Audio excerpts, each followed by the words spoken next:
निशा और नीरज एक दूसरे से कॉलेज के टाइम से प्यार करते थे।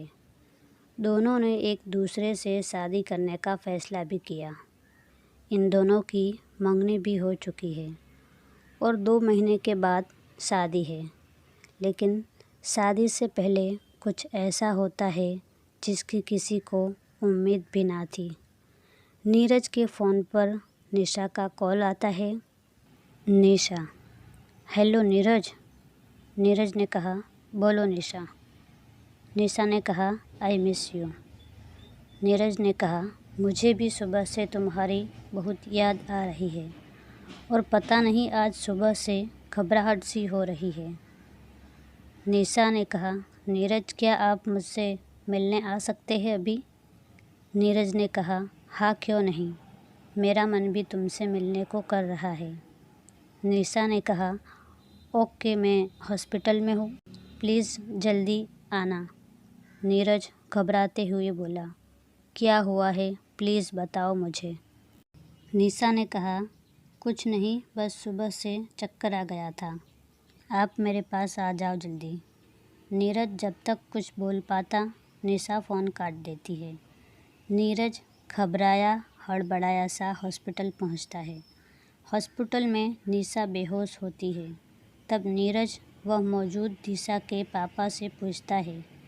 नीरज ने कहा, अंकल क्या हुआ है निशा को? पापा रोते हुए हल्की आवाज़ में बोलते हैं, बेटे निशा को ब्लड कैंसर है और वह भी आखिरी स्टेज पर। डॉक्टर कह रहे हैं कि उसके पास वक्त बहुत कम है, प्लीज़ उसे कुछ मत बताना। निशा को अभी कुछ मालूम नहीं है। निशा की पापा की यह बातें सुनकर नीरज थोड़ा लड़खड़ा जाता है। थोड़ी देर के लिए उसके आँखों के आगे अंधेरा छा जाता है। कुछ देर बाद निशा को होश आता है और वह अपने पापा से पूछती है, पापा क्या नीरज मुझसे मिलने आया है? पापा बाहर जाकर नीरज की ओर इशारा करते हुए कहते हैं कि निशा तुमसे मिलना चाहती है।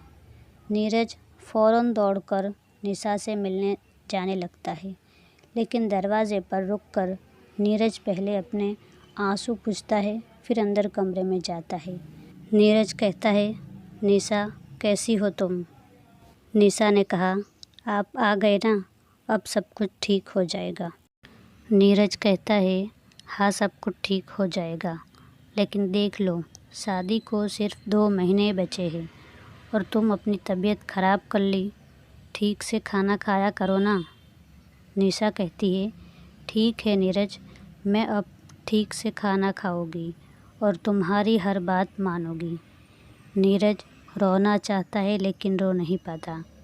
अब तुम जल्दी से ठीक हो जाओ, नीरज रोते हुए बोलता है।